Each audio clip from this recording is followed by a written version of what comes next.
Pandian stores அடுத்த வர எபிசோடில் பார்த்தீங்க அப்படின்னா செந்தில் வந்து கவர்மெண்ட் வேலைக்கு போயிட்டு ஃபஸ்ட்டு மாதம் சம்பளத்தில் பார்த்தீங்க அப்படின்னா வீட்டில் உள்ள எல்லாருக்குமே gift வாங்கிட்டு வந்திருப்பாங்க. எல்லாருக்குமே ட்ரெஸ்ஸு அது இதுன்னு வாங்கிட்டு வந்திருப்பாங்க.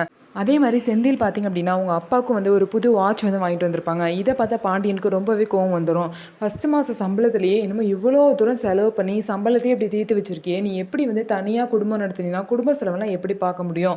தனியாக நீங்கள் இருந்தீங்க அப்படின்னா சாப்பாடு செலவு வந்து எல்லாத்தையுமே நீ தான் கவனிச்சுக்கணும். அது மட்டும் இல்லாமல் அந்த பிள்ளை 10 லட்ச ரூபா வந்து கடன் வாங்கி உனக்கு கொடுத்துருக்கு.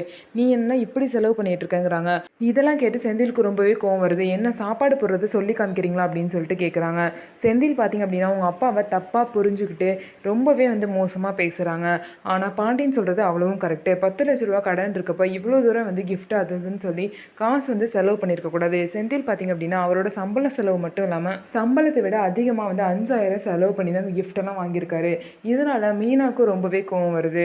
ஸோ செந்தில் இந்த மாதிரியே பண்ணிட்டு இருந்தார் அப்படின்னா கண்டிப்பாக கடனை அடைக்கவே முடியாது. ஆனால் செந்தில் கண்டிப்பாக பாண்டியனை வந்து புரிஞ்சுக்காம தான் பேசுகிறாரு. பாண்டியன் வந்து கரெக்டாக புரிஞ்சுக்கிறது வந்து சரவணன் தான். பாண்டியன் சில விஷயத்தில் வந்து தேவையில்லாமல் கோவப்படணும் கூட இந்த மாதிரி விஷயத்தில் பார்த்தீங்கன்னா அவர் கரெக்டாக தான் இருக்காது.